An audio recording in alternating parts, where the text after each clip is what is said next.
ಅಲ್ಲಿರೋದು ಸೂರ್ಯನ್ ತಂಗಿ ರುಕ್ಮಿಣಿ ಅಲ್ವಾ? ಹೌದು ಬಾಸ್. ಪಕ್ಕದಲ್ಲಿ ಯಾರೋ ಅದು ಚಾಕ್ಲೇಟ್ ಬಾಯ್? ಕೃಷ್ಣ ಅಂತ ಬಾಸ್. ಈ ರುಕ್ಮಿಣಿ ಗಾಡಿ ಕಲಿಯಕ್ಕೆ ಅಂತ ಹೋಗ್ಬಿಟ್ಟು ಅವನಿಗೆ ಆಕ್ಸಿಡೆಂಟ್ ಮಾಡಿದ್ಲು. ಆ ಗಾಡಿಯನ್ನೆಲ್ಲ ಮರ್ತೋಗ್ಬಿಟ್ಟು ಈಗ ಅವ್ರ ಮನೇಲೆ ಕೆಲಸ ಮಾಡ್ಕೊಂಡಿದ್ದಾನೆ. ಆ ಕೃಷ್ಣ ನೋಡಕ್ ಮುದ್ದಾಗಿದ್ದಾನೆ, ಆದರೆ ಮುಗ್ಧ ಏನಲ್ಲ. ಅವು ನಂಬರ್ 1 ಎದುರು ಪುಕ್ಳ ಬಾಸ್. ಹೆದರ್ತಾನೆ, ಆಮೇಲೆ ಯಾಮಾರಿಸ್ತಾನೆ. ಅದೇಗೆ ಹೇಳ್ತೀರಾ ಬಾಸ್? ಈ ವಿಚಾರದಲ್ಲಿ ಯಾಕೋ ನನಗೆ ನಿಮ್ಮ ಕ್ಯಾಲ್ಕುಲೇಷನ್ ಸರಿಯಾಗಿಲ್ಲ ಅನ್ಸುತ್ತೆ ಬಾಸ್.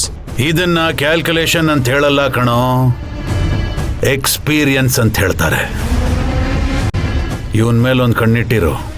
ಇನ್ಮೇಲೆ ಇವನ್ ಎಲ್ಲಿ ಹೋಗ್ತಾನೆ, ಏನೇನ್ ಮಾಡ್ತಾನೆ, ಅದ್ರ ಬಗ್ಗೆ ಸಂಪೂರ್ಣ ಡೀಟೇಲ್ಸ್ ನನಗ್ ಬೇಕು. ಈ ಕೃಷ್ಣನ್ ಗೋಕುಲ ಯಾವುದು, ಈ ದ್ವಾರಕೆಗೆ ಯಾಕೆ ಬಂದಿದ್ದಾನೆ, ಅದನ್ನೆಲ್ಲ ತಿಳ್ಕೊ. ಮುಂದೆ ಇವನು ನಮಗ್ ತುಂಬಾ ಉಪಯೋಗಕ್ಕೆ ಬರ್ತಾನೆ.